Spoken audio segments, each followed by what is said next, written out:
Gabi na, tapos na ang trabaho mo, pero may balak kang aralin at gawin, business idea o bagong skills. Pero ito, nauwi ka na naman sa Netflix. Sabi mo 1 episode lang, pero nakatatlong K-drama episodes ka na. At sa TikTok, 2 hours ka na palang nanonood. Pero yung tahimik na yumayaman, same oras, same pagod, pero sila may progress na. May 10 evening habits silang inuulit gabi-gabi. Simple lang, pero itong dahilan kung bakit unti-unti silang yumayaman. Huwag mong palampasin to, dahil baka ito na ang magpabago ng mindset mo tuwing gabi. Pero before we start, like and subscribe at pakihit na rin ang notification bell para updated ka lagi. Kaya kung handa ka na, let's go! Number 1, matuto habang nasa biyahe. Ang mga tahimik na yumayaman habang pauwi galing trabaho, nagle-level up pa rin. Hindi puro reels at walang kwentang videos ang pinapanood. Naalala ko before noong nagtatrabaho pa ako at ang haba ng pila sa UV Express, so yun yung time ko para magbasa ng libro. Actually doon ko binasa ulit at natapos yung Rich Dad Poor Dad at iba pang mga libro tungkol sa personal finance.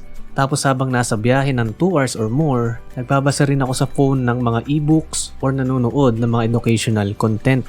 Kung may sarili kang sasakyan, pwede mo pa rin gawin to sa pakikinig ng mga educational podcast. Simpleng habit lang ito pero ang laki ng impact kung gusto mong umasenso sa buhay. Next, nagre-reset sa gabi. Pag uwi galing trabaho, di mo agad kailangan dumiretso sa side hustle. Mag-reset ka muna para hindi ka feeling tired at walang energy. I-reset ang sarili gamit ang parte ng katawan o isip na may energy pa. For example, katulad sa akin before, ng work ko ay programming. So pagod ako sa mental work. So dapat i-reset ko ito using physical work naman. Kaya pagka-uwi ko, konting rest lang and small snack, ay diretso na ako sa bakal gym since walking distance lang naman sa bahay. Di naman need mag-gym. Minsan kahit walk lang sa labas o stretching sa sala, okay na. Pero kung yung work mo naman is more on physical work, so i-reset mo ito using mental activity. Pwede kang mag-solve ng Rubik's Cube, puzzle, magsulat ka or magbasa ng libro. Kaya after mong magawa to, for sure na makaka-recover ka at babalik ang energy mo, kaya mas ganado kang gawin yung isa sa pinaka-importanting habit para umasenso ka sa buhay. Next, tinatrabaho ang pangarap. Ito talaga yung habit na magpapausad sa'yo sa buhay.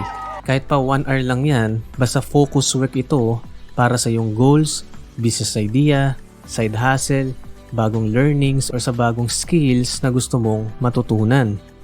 1 hour per day equals 30 hours per month. In 1 year, that's 365 hours na hindi mo sinayang. Imposibleng wala kang maging progress kung consistent ka. What if kaya mo pang gawing 2 hours or more, di ba? Kaso yung 1 hour mo napupunta lang sa Mobile Legends o mga bagay na wala namang naitutulong sa goals mo. Kaya minsan, imbes na magreklamo, tanungin muna natin ang sarili. Ginagawa ko ba talaga ang dapat kong gawin gabi-gabi? May sense ba ito o nonsense lang?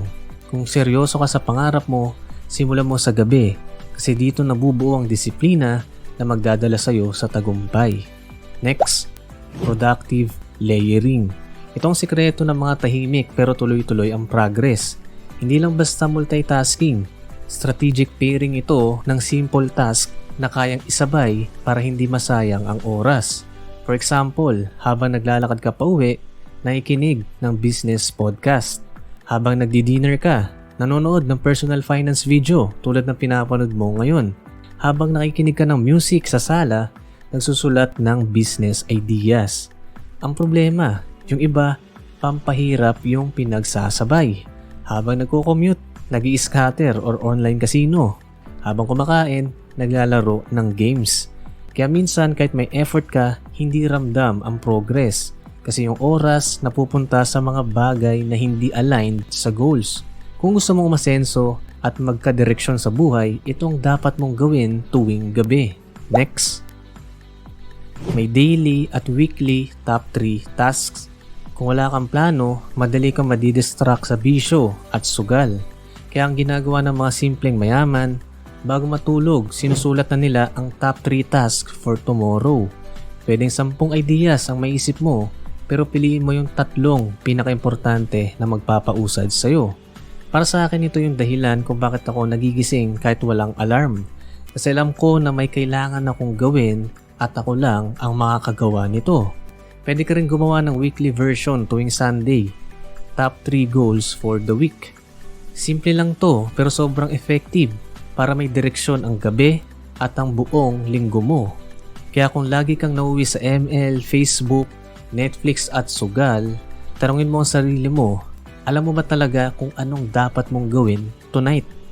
Next, digital detox. Alam mo yung plano mo na magiging productive ka ngayong gabi? Pero ang ending, nag-doom scrolling ka lang. Sabi mo silip ka lang sa Shopee, pero bandang huli, may na-checkout ka pa. Kahit hindi mo naman kailangan. Sabi mo isang episode lang, pero naubos mo yung buong season ng anime. Nag-check ka lang ng Facebook, tapos bigla kang napunta sa chismis tungkol sa isang artista hanggang sa naubos na yung oras mo dito. Ito ang problema, addicting ang phone. At kung hindi mo ito kontrolado, sayang ang gabi mo, sayang din ang progress mo sana. Ayon sa studies, sobrang screen time sa gabi equals anxiety, poor sleep at decision fatigue. Kaya kung gusto mo talagang umasenso, matutong umiwas sa tukso ng screen. Install app blockers, mag-set ng screen time limit, or kung sobrang lala na, i-uninstall mo muna yan. Walang masama sa pahinga, pero kapag gabi-gabi kang nauubo sa cellphone, hindi mo na tinutulungan ang sarili mo. At speaking of helping yourself, yung susunod na habits super underrated pero dapat ginagawa mo talaga. Next, nakaset na para bukas. Habang yung iba nagkakalkal pa ng susutin sa umaga, nagpapanik kasi hindi pa planchado ang damit, magulo pa ang bag, tapos wala pang plano kung anong uunahin. Yung mga tahimik lang pero consistent sa progress, ready na sila the night before pa lang. Yung susutin nakaset na, yung gagawin bukas may top 3 na, yung gamit nakaayos na sa gilid. Bakit? Kasi the less decisions you make in the morning, the more energy you save for important things. Less mental clutter equals more focus for real progress. Success isn't always about working harder. Minsan ang sekreto, yung simple pero maayos at handa. Pero syempre, kahit gaano ka pa ka-productive, kung hindi ka nagre-recover ng maayos, sayang ang energy mo at dito papasok ang susunod na habit. Next, may recovery days. Yung mga tahimik na yumayaman, alam nilang hindi pwedeng trabaho lang ng trabaho. Pero hindi rin pwede yung 3 araw kang nakahiga lang at walang ginagawa. Ang pahinga nila, intentional, strategic. May tinatawag tayong active recovery. Yung pahinga na nagre-recharge pero hindi nakakawala sa momentum. Pwedeng simpleng walk, tahimik na gabi, journaling, listening to music o simpleng pag-reconnect sa sarili. Balance ang sikreto. Hindi puro hassle, pero hindi rin puro petics. Kaya mag-set ka ng 2 rest days per week, pero wag sunod-sunod. Kung nagpahinga ka ng Monday, bumawi ka ng Tuesday. Kasi kapag tinuloy-tuloy mo ang break, ang katawan mo masasanay at ang motivation mo mawawala. Tandaan, ang tunay na success hindi sprint, long game ito. At kung hindi ka marunong mag-recover, may burnout ka bago ka pa makarating sa finish line. Pero kahit rest day mo, may isang habit ka pa rin dapat gawin. Kahit 5 to 10 minutes lang. Next, reflection and gratitude time. Bago ka matulog, mag-slow down. Tanungin ang sarili, anong natutunan ko ngayong araw? May progress ba ako kahit konti? Anong mali ang pwede kong itama bukas? Saan ako pinaka-grateful ngayon? Pwede rin, worth it bang ginastos ko ngayong araw? And so on. Hindi mo kailangan ng magarang journal. Notebook lang o kahit simpleng dasal, sapat na. Ang importante, honest ka sa sarili mo. Ito ang tinatawag ng mga successful people na nightly audit. Isang gabi-gabing check-in para mas maging aware ka sa direksyon mo. At kapag naging habit mo to, parang may sarili kang life coach sa loob ng utak mo. Mas gagaling ka magdesisyon, mas tataas ang self-awareness, at dyan talaga nagsisimula ang tunay na pag-asenso. Pero teka lang, kahit lahat ng habits na to gawin mo, kung wala kang control sa isa sa pinaka-critical na parte ng gabi mo, babagsak pa rin ang energy mo. Kaya huwag kang mag-click out kasi ito ang pinaka silent killer ng progress mo. Next. Consistent ang sleeping schedule. Yung iba akala nila puyat equals payaman. Kapag madami kang ginawa sa gabi, mas malapit ka na sa success. Pero totoo, ang simpleng mayaman may disiplina sa tulog. Meron silang cut-off time. Parang alarm sa umaga, pero baliktad. Alarm para matulog. Example, kung 11 p.m. ka matutulog, dapat by 10:30 p.m. naka-log off ka na. Wala nang scroll, wala nang last episode na lang. Ready ng utak mo mag-recover.